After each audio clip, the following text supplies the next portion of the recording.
Welcome to Eye on Africa. I'm Clarisse Fortuné. These are the headlines. It will take years to rebuild some buildings in Morocco. Many mountain villages were completely destroyed with mud brick houses. We'll hear from an engineer. South Africa was getting ready for Mangosuthu Buthelezi state funeral taking place tomorrow.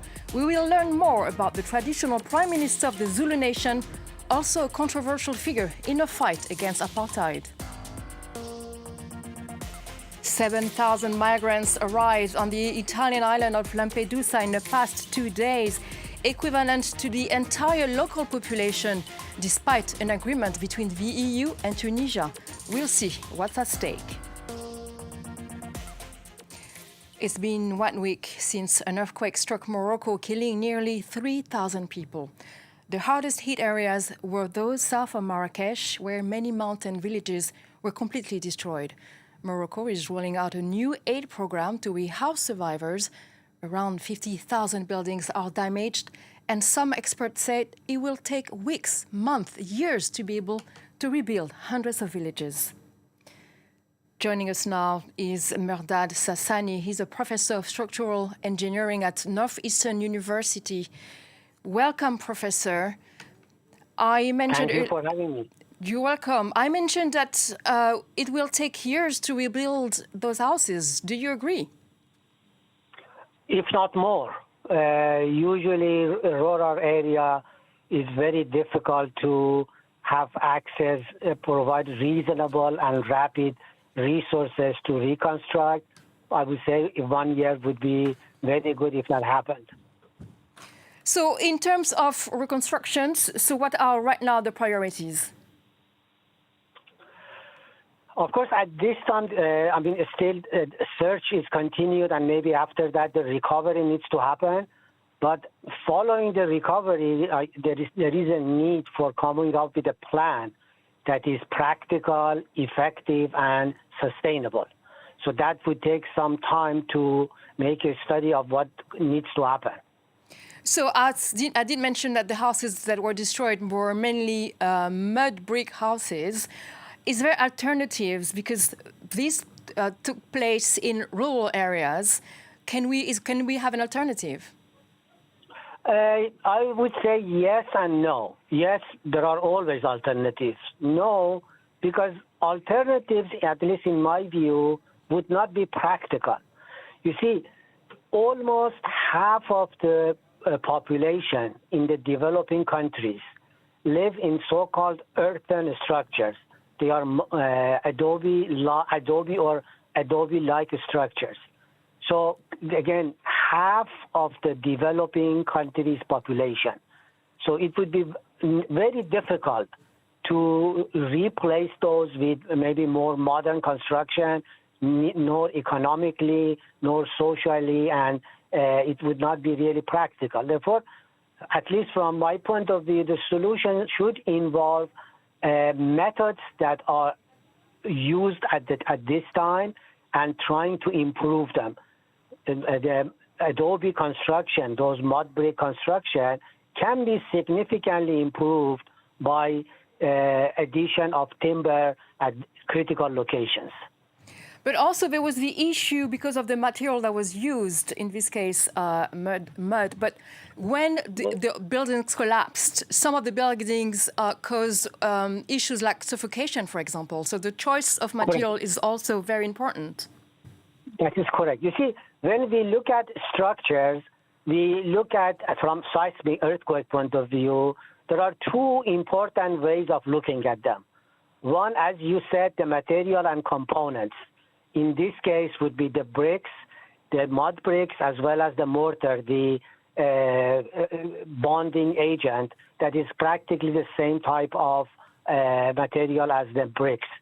So those are, one, weak, two, they are brittle, that means they break suddenly, and three, they are heavy. The heavier they are, the more force they absorb.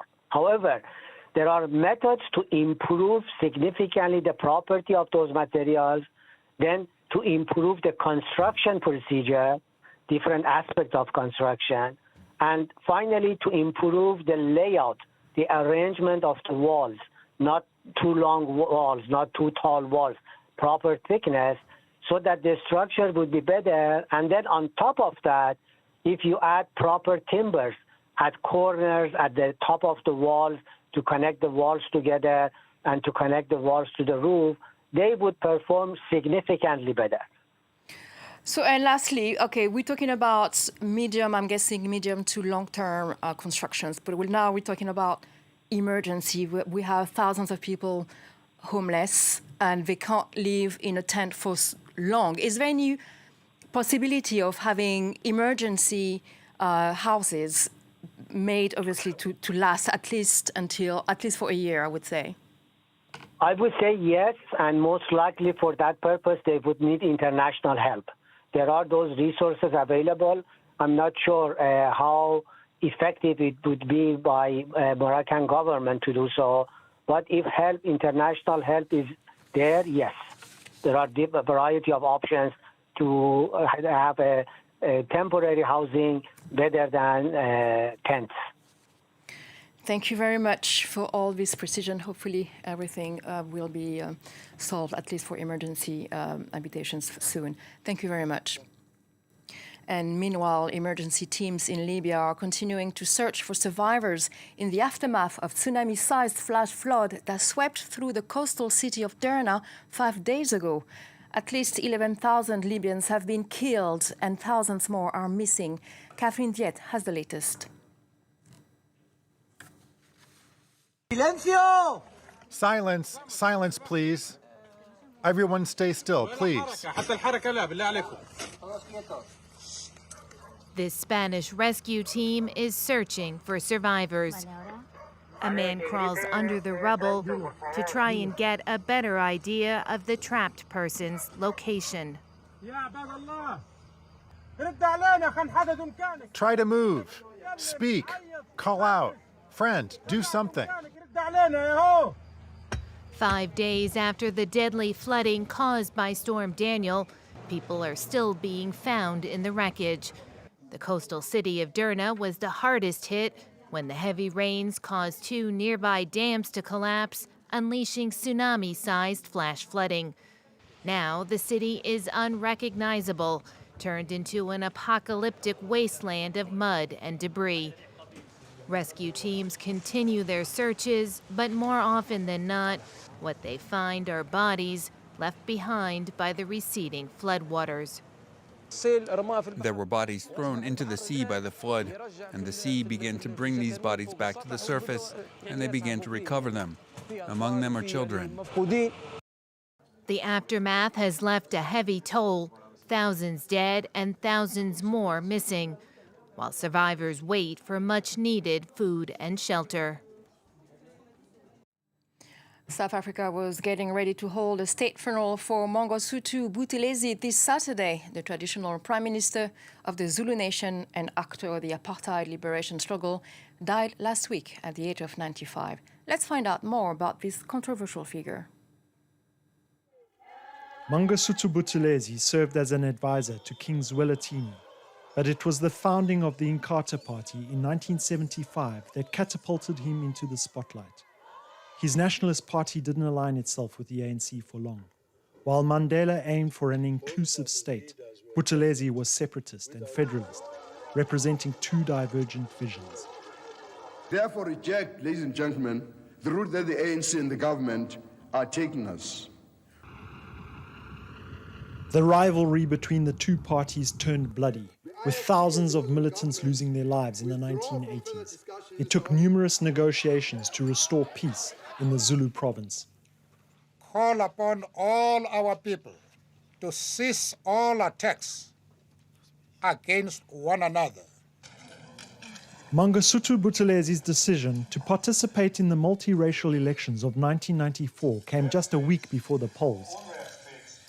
As a former member of the Truth and Reconciliation Commission told us, he needed to secure amnesty for his troops. The Commission's investigations left no doubt that some Inkatha battalions were funded and trained by apartheid forces. But Buthelezi played a very double game always. And Buthelezi was an argument that helped the apartheid state. It argued that not everybody in South Africa supported the ANC. He was a suave diplomat and served as a minister in post-apartheid South Africa multiple times. Today, the Inkatha party garners no more than 5% of the votes. This analyst believes that the will to honor the Zulu leader is also aimed at winning over his supporters. In the larger scheme, the IFP may be an insignificant political player, but they are significant because they are present in local governments, and they are significant because they are available as a coalition partner. Those close to him reveal that he passed away with unfulfilled dreams. Perhaps Buthelezi had envisioned a different destiny, but his people will undoubtedly honor him. Some 7,000 migrants arrived on the Italian island of Lampedusa in the past 2 days, the equivalent to the entire local population, sending authorities there into overdrive. Caroline Lambole. It's a waiting game for Claudine.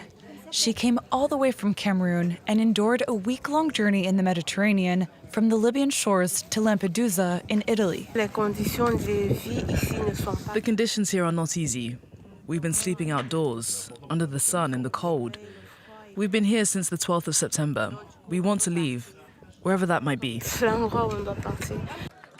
Migrants are now being transferred to Sicily by boat and plane. From there, they'll be spread out throughout the country. Thousands of migrants disembarked in Lampedusa this week, pushing the tiny island to the brink. Official capacity at the main reception center is just 400. The latest surge in arrivals are part of a wider trend. Compared to last year, the number of migrants that arrived in Italy has nearly doubled since January. Many came from Tunisia, which has become a major point of departure for migrants seeking to reach Europe. It's the closest African country to Italy. The spike in numbers are a problem for Italian Prime Minister Giorgia Meloni, who's made tackling immigration one of her main priorities. Over the summer, she helped the EU to strike a deal with Tunisia to stem migration flows in exchange for funding. But the deal has yet to be implemented, and faced with rising discrimination and even deportation to remote desert areas, more and more migrants have been trying to leave the North African country. And let's end this with this message from the president of Namibia. His rugby team is currently facing the All Blacks from New Zealand. Hare Genob says he's fully confident in a will-we-chas victory. He was speaking to France 24's Georgia Calvin-Smith. Come on, well-wishers. We are from brave country. We have faced most strong South African army. We fought them, we defeated them. Now I'm telling you, All Blacks or whoever, come on, boys. And you can catch the full interview with the president of Namibia on Across Africa, presented by Georgia Calvin-Smith this next Tuesday, September 19th. And that's it for this edition. Thank you for watching Eye on Africa.